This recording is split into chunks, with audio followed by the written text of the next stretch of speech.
Hello बच्चों,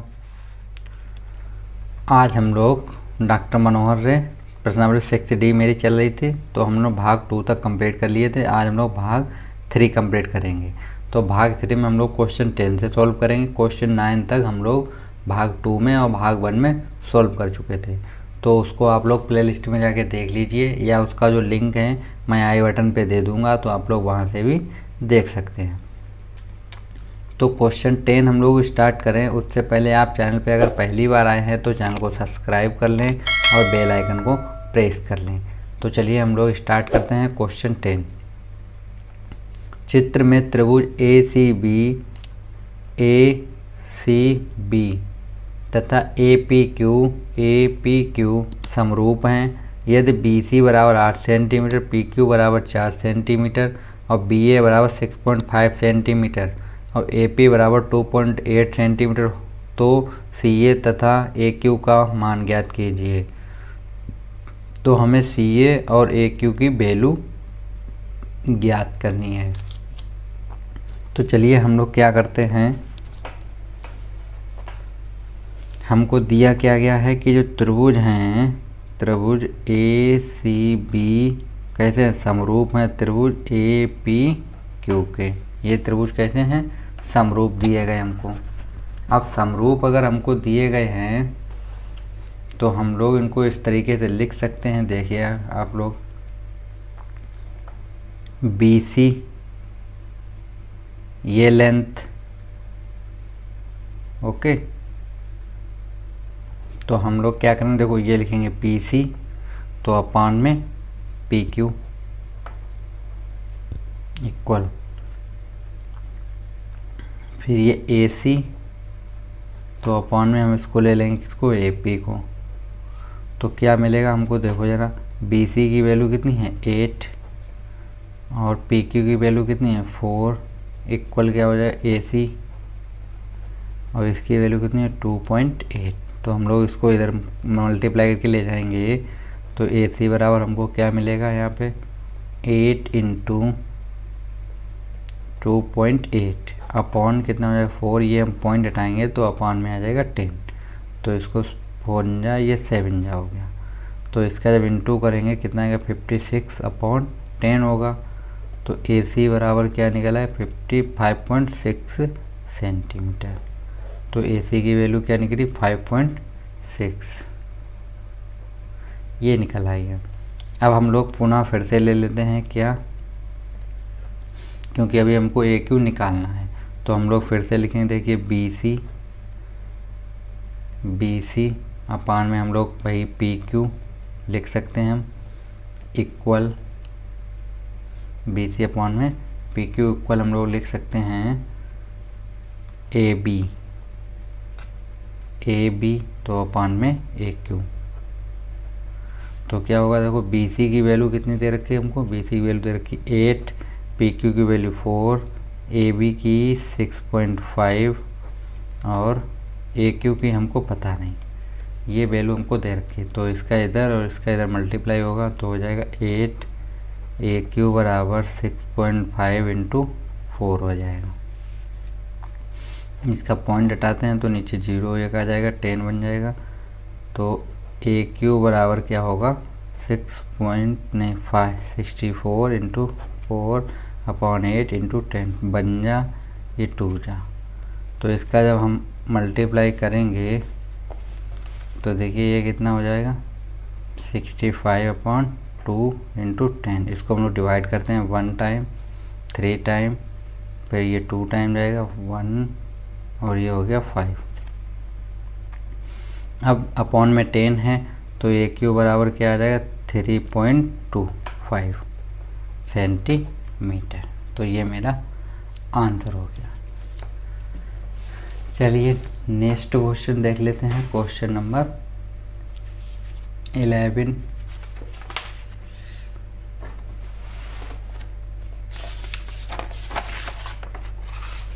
तो ये क्वेश्चन हमको 11 दिया गया है।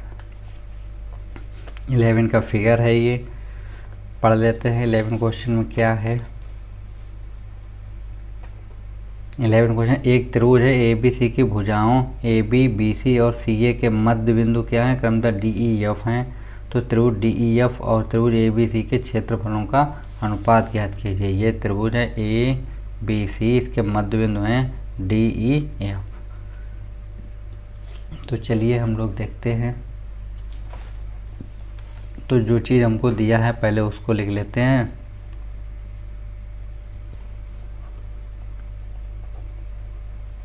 दिया है क्या क्या हमको दिया गया था, हमको दिया त्रिभुज ए बी सी के मध्य बिंदु क्या है, डी कामा ई कामा एफ हैं, मध्य बिंदु है ये, जिनको मिलाने से एक त्रिभुज डी ई एफ बनता है। तो अगर हमने इनको जब मिलाया तो क्या बन गया, एक त्रिभुज बन गया डी ई एफ। तो चलिए हम लोग ज्ञात क्या करना है हमको, ज्ञात करना हमको एरिया त्रिभुज ए बी सी अनुपात एरिया त्रिभुज डी ई एफ, ये हमको ज्ञात करना है, दोनों का अनुपात। तो चलिए हम लोग ज्ञात करते हैं। इसमें क्या दिया गया, देखो हमको जो दिया गया था डी ई और एफ, ये क्या थे, मध्य बिंदु थे, क्रमशः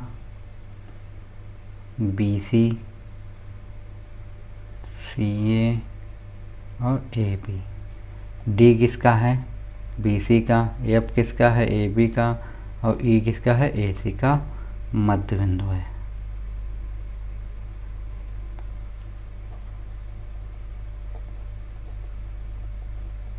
ये मध्य बिंदु है। तो हम लोग क्या देखते हैं, जरा देखो जरा आप लोग, तो इसको अगर हम ऐसे लिख सकते हैं, जरा देखिए आप लोग, डी ई ये वाले लेंथ डी ई अपॉन में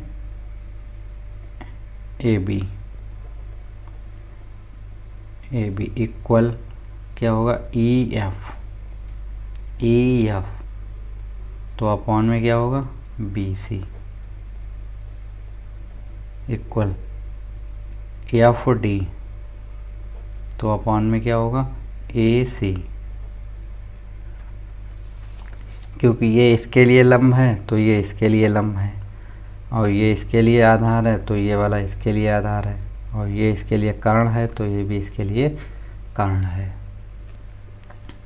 तो इनका जो लेंथ है वो कितना हो रहा है, 1/2, क्योंकि ये सब डबल हैं। इस तरीके से जैसे आप लोग देखिए, मैं करके दिखा दूँ, एक को करके दिखा देता हूँ मैं यहाँ पे। जैसे ए बी बराबर अगर आप निकाल लें, ए बी बराबर तो क्या होगा, देखो बी एफ और प्लस एफ ए, यही तो होगा। और ये डबल हैं दोनों के, ये दोनों के क्या हैं, डबल हैं। तो हम इनको ऐसे भी लिखते हैं, 2BF करके हम लोग लिख सकते हैं। तो इस तरीके से ये डबल हो जाएंगे, ठीक है। तो जब रखेंगे तो कट जाएगा। चलिए आगे देख लेते हैं हम लोग। फिर हमको क्या चाहिए, यहाँ पे हमारे पास जो वैल्यू थी मैं यहाँ पे लिख देता हूँ, 2DE होगा। AB अगर हम निकालें, AB तो क्या होगा, 2DE होगा, क्योंकि ये मध्य बिंदु थे। और क्या हमको मिल जाएगा, BC बराबर हमको क्या मिल जाएगा, 2EF मिल जाएगा, 2EF हो जाएगा। और AC बराबर हमको क्या मिल जाएगा, 2FD। तो अगर ये वैल्यू हम यहाँ पे रखें तो ये 1/2 निकल के आएगा। देखिए आप लोग चाहें तो एक में रख के देख लीजिए, DE तो अपॉन में AB की वैल्यू क्या होगी, 2DE। तो अगर हम इसको हल करें तो कितना निकल के आएगा, ये 1/2। तो ये 1/2 निकलेगा। तो चलिए हम लोग आगे देख लेते हैं।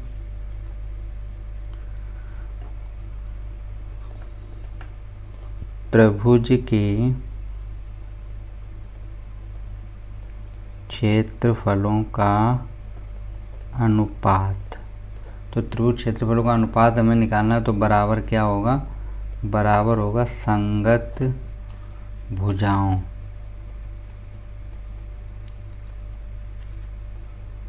के वर्गों का अनुपात। जो अनुपात होता है वो क्या होता है, संगत भुजा का वर्ग होता है।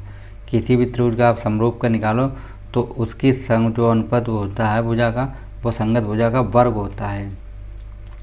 तो हम लोग क्या निकालेंगे, एरिया त्रिभुज DEF का क्षेत्रफल अपॉन में क्या होगा, एरिया त्रिभुज ABC का क्षेत्रफल।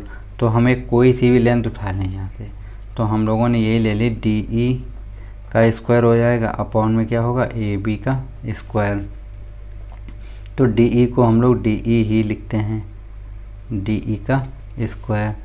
AB की जगह पे हम लोग ये पुट कर देते हैं, तो कितना 2DE का स्क्वायर हो जाएगा। तो इसको हम लोग लिखेंगे DE का स्क्वायर इंटू 4 इंटू DE का स्क्वायर। तो इससे ये चीज़ कैंसिल, तो कितना आ गया 1/4। तो क्या निकला मेरे पास, AR त्रिभुज DEF रेशियो एरिया ऑफ त्रिभुज ABC का, तो कितना 1/4। तो कितना निकल आया, ये 1/4 निकल आया। चलिए क्वेश्चन 12 देख लेते हैं हम लोग।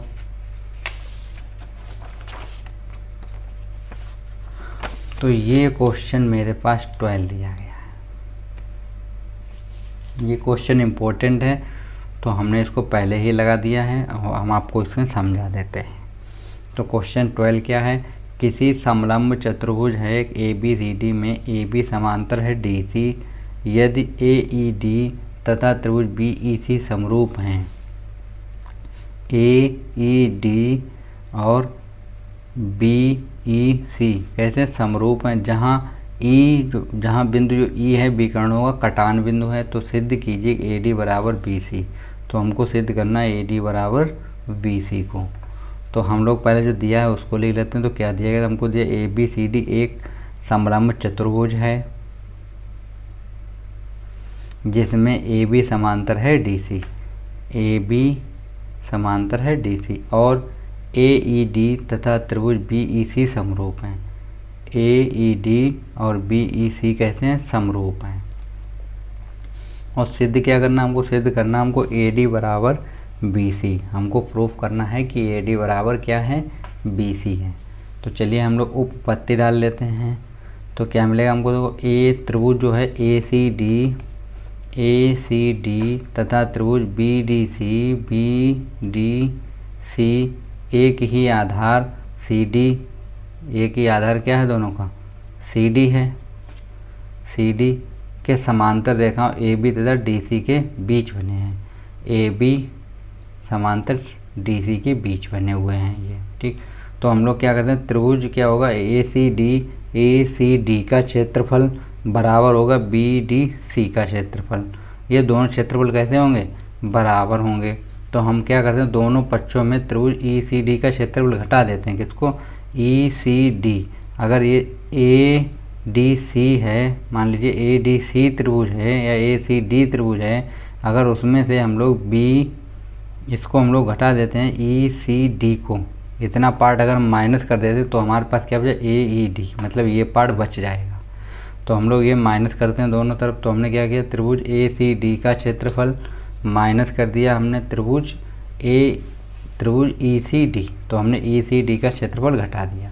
इस साइड में हमने ये किया, त्रिभुज BDC का क्षेत्रफल लिखा, BDC का, उसमें से हमने क्या किया, ECD का घटा दिया, तो बचेगा BEC का बचेगा।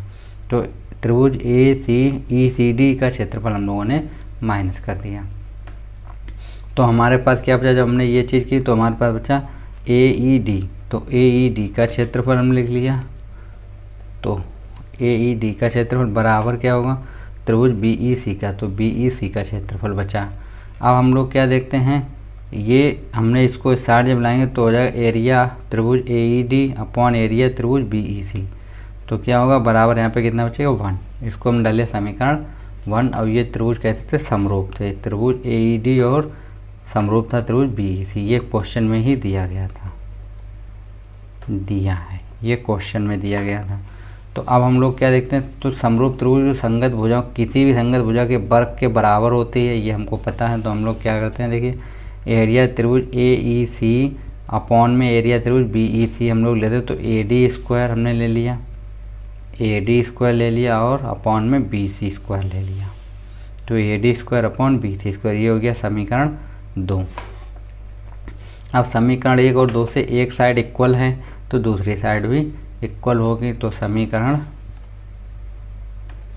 1 व 2 से तो क्या हो, AD square upon BC square बराबर कितना हो जाएगा, 1। तो इसको हम लोग इस साइड ले जाएंगे तो हो जाएगा AD स्क्वायर बराबर BC square.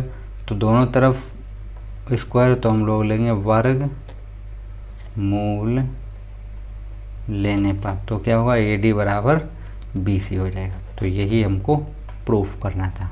Okay friends, thank you friends.